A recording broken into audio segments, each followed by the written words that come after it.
Nessa manhã eu quero falar com vocês um pouco sobre oportunidades de crescimento. O nosso país está passando por uma crise muito séria, né? Estamos vivendo um momento de recessão, estamos vivendo um momento até de regressão em muitas situações. Na igreja em que eu pastoreio, um irmão trabalha na área de construção civil, e ele tem uma empreiteira, e ele me procurou e conversou comigo pedindo oração em razão da diminuição do trabalho e das dificuldades que estão enfrentando. Isso está acontecendo em todas as áreas, em todas as profissões. O Brasil está passando por um momento assim. Mas eu ouvi uma palavra que eu guardei no meu coração: aqui na terra pode estar havendo recessão, mas lá no céu nunca vai haver recessão.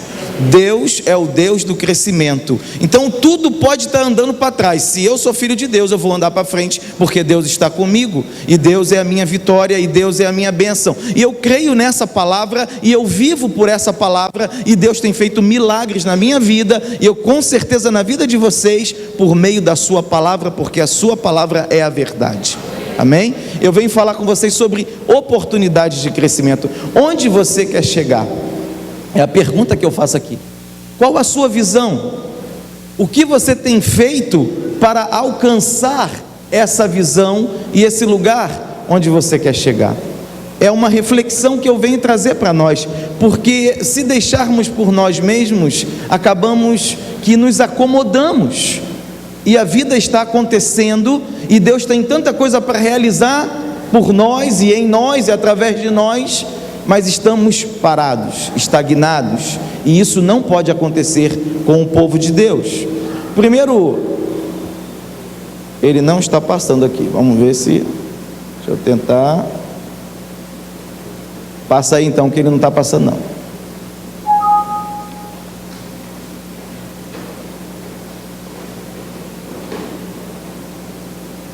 Isso.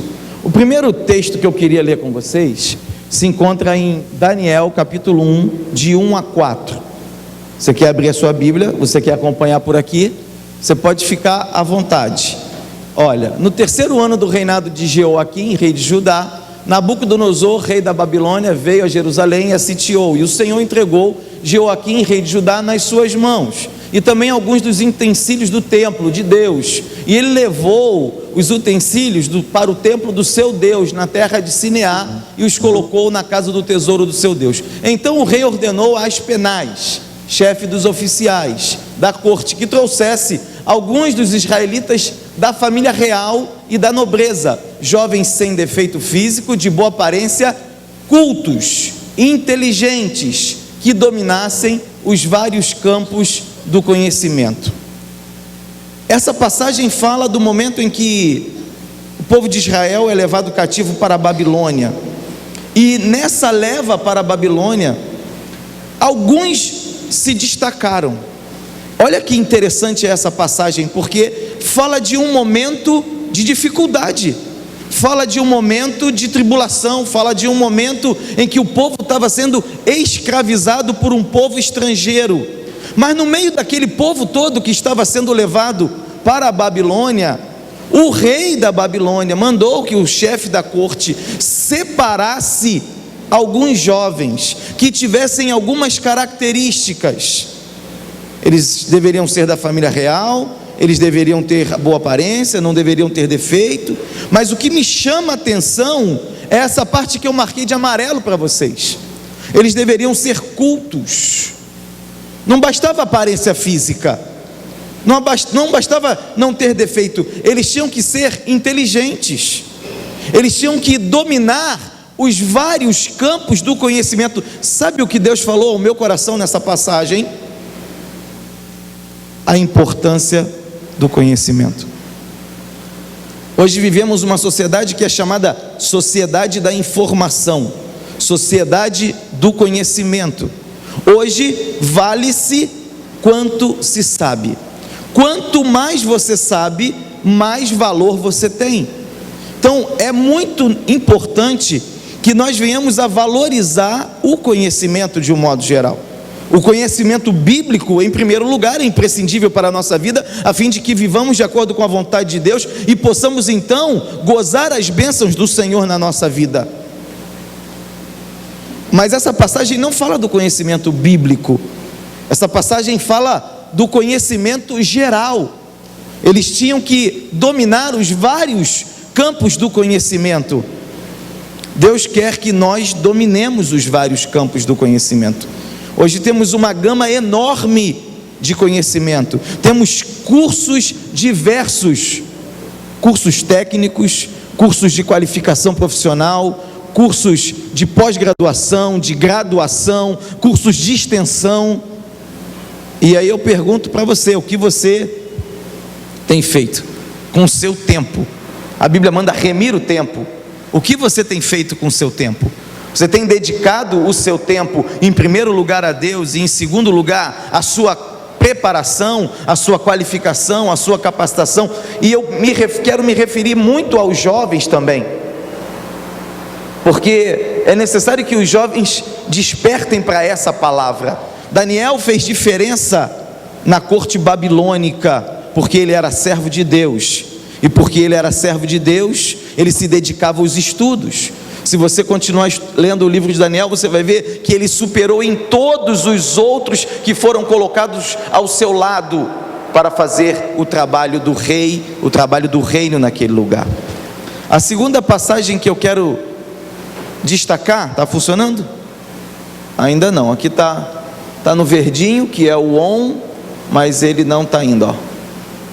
Agora foi, não sei se foi aí ou se foi aqui. Foi aqui? A segunda passagem que eu quero destacar para vocês nessa manhã se encontra em 2 Reis 13, 17 a 19. Não é uma passagem tão conhecida quanto a passagem de Daniel, mas eu acredito que você já tenha lido essa passagem. Ela acontece já no final da vida de Eliseu, e o rei Jeoás, que estava sendo atacado, procura o profeta, e o profeta diz para ele atirar flechas. Ele diz assim, ó: toma as flechas, e tomou-as. Então disse ao rei de Israel: fere a terra, e feriu-a 3 vezes e cessou. O profeta manda que o rei Jeoás pegue flechas e atire flechas na terra. Não era contra o rei, era uma conversa entre Eliseu e o profeta, entre Eliseu e o rei. E Eliseu manda que ele atire flechas, e depois que ele atira 3 vezes, a Bíblia diz que o homem de Deus ficou indignado contra o rei. Ele ficou zangado, o homem de Deus se indignou muito contra ele, e disse assim: 5 ou 6 vezes deverias ter ferido a terra. Você deveria ter atirado 5 ou 6 flechas, então feririas os sírios até os consumir. Porém agora, só 3 vezes ferirás os sírios. E eu fiquei meditando nessa palavra, e Deus falou no meu coração que eu tenho que ter visão e ousadia. Eu não posso ter a minha visão limitada. Onde é que você quer chegar? Minha pergunta lá do início: onde você quer chegar? Você está atirando somente 3 flechas, passe a atirar 5 ou 6 flechas. Você está entendendo o que eu estou tentando te mostrar nessa passagem? O profeta se indignou contra o rei porque a sua visão foi pequena, porque ele não foi ousado, porque ele não se atirou, porque ele não deu o melhor, ele não foi além daquilo que ele poderia ir.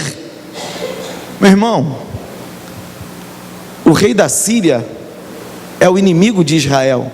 Temos um inimigo que batalha contra nós, mas temos um Deus que é muito maior do que esse inimigo que luta contra nós.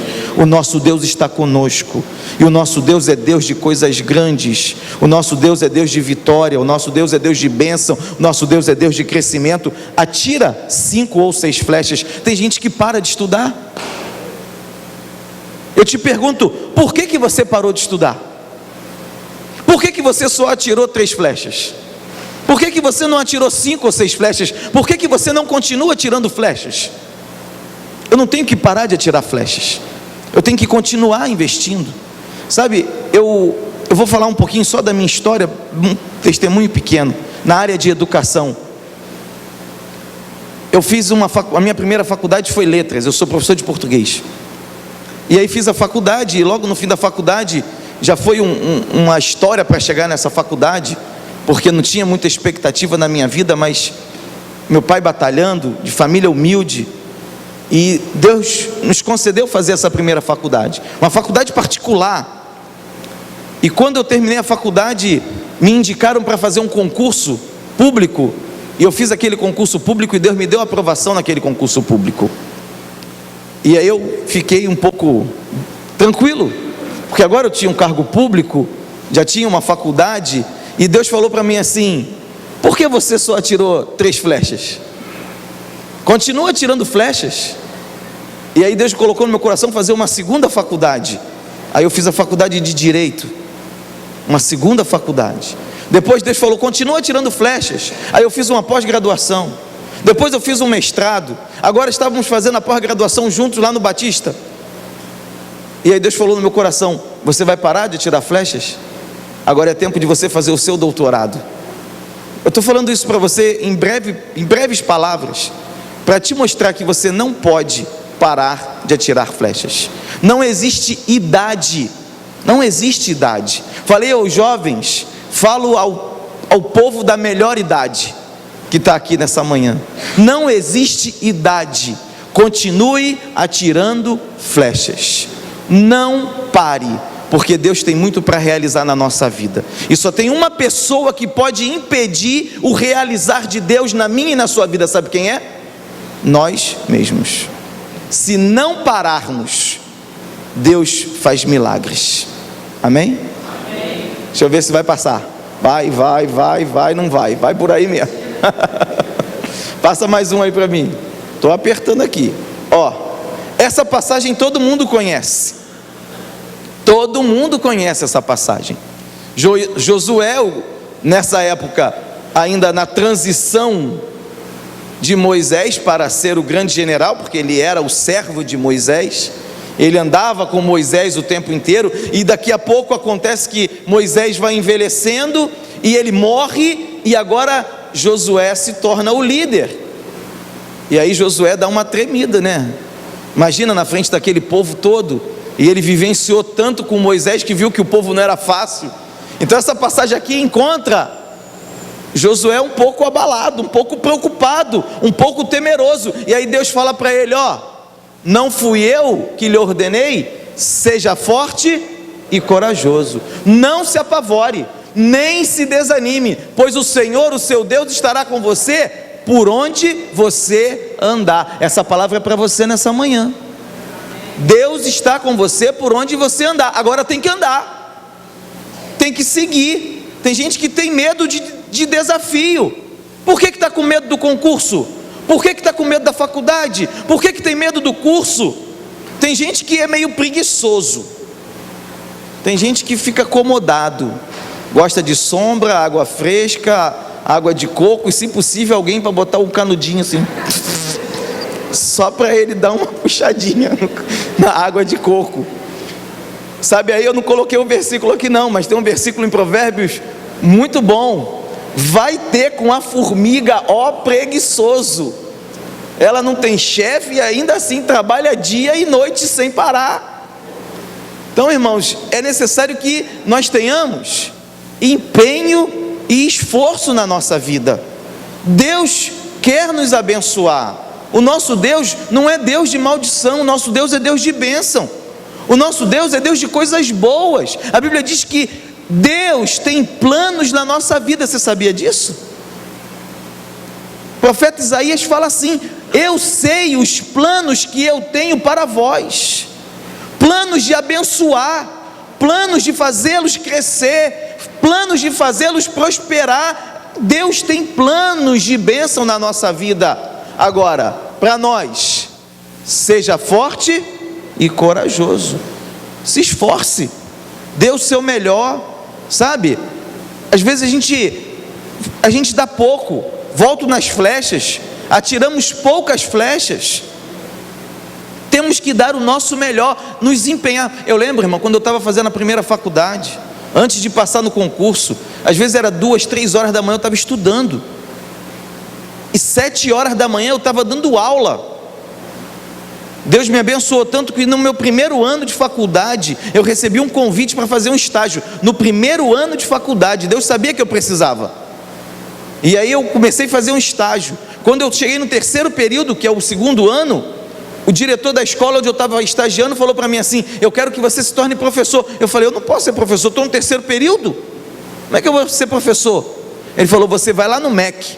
No MEC existe um pedido especial, que é uma autorização provisória para lecionar. Eu nunca tinha ouvido falar naquilo. Deus usa pessoas ímpias para nos abençoar, sabia disso? E aí eu fui lá no MEC, fiz a solicitação em nome daquela escola. Eu tenho até hoje o documento, autorização provisória para lecionar. Eu comecei a dar aula no terceiro período da faculdade, ainda não tinha me formado, e aí eu tinha que estudar para a faculdade, tinha que estudar para dar aula. Eu ia dormir 3 horas da manhã estudando, e 7 horas da manhã eu já estava dando aula. Se esforça, tem bom ânimo, não desanime, não pasmes, não te espantes, eu sou contigo, Deus nos abençoa, faz a tua parte. Amém? Passa mais um aí para mim, por favor. E aqui, a importância do estudo. Estou fechando a parte bíblica. A importância do estudo. Essa passagem, ela está em 2 Timóteo, e 2 Timóteo, segundo os estudiosos, é uma das últimas cartas que Paulo escreveu, se não a última. Paulo já está preso em Roma, prestes a morrer. Ele já está no final da sua caminhada. Ele já sabe que vai morrer em 2 Timóteo. E ele escreve uma carta muito amorosa e muito pessoal para o seu filho na fé, para o seu mentoreado, que era Timóteo, seu jovem pastor que ele estava treinando. E no meio dessa carta ele manda uma mensagem muito interessante. E ele pede assim, ó: quando você vier, traga a capa que eu deixei na casa de Carpo, em Troade, e os meus livros, especialmente os pergaminhos. Sabe o que eu aprendo com Paulo? O grande mestre Paulo, doutrinador, o grande teólogo da igreja do Novo Testamento. Eu aprendo que eu tenho que estudar. Paulo já estava no final da caminhada, já tinha escrito os livros que nós lemos, as cartas que nós lemos. Paulo já tinha escrito, essa aqui era a última, mas ainda assim Paulo pede para Timóteo levar o quê? Os livros, especialmente os pergaminhos, eram os escritos dele. Irmãos, o caminho é o estudo. Eu tenho que estudar, isso é bíblico, é o caminho de Deus para a nossa vida. Se eu não estudar, dificilmente eu vou alcançar o crescimento, dificilmente eu vou prosperar. O caminho é o estudo. Então eu aprendo com Paulo que eu preciso estudar. Pode passar mais um, por favor. E aí eu vou sair um pouco da Bíblia. Acho que vocês já entenderam na Bíblia a proposta. E a gente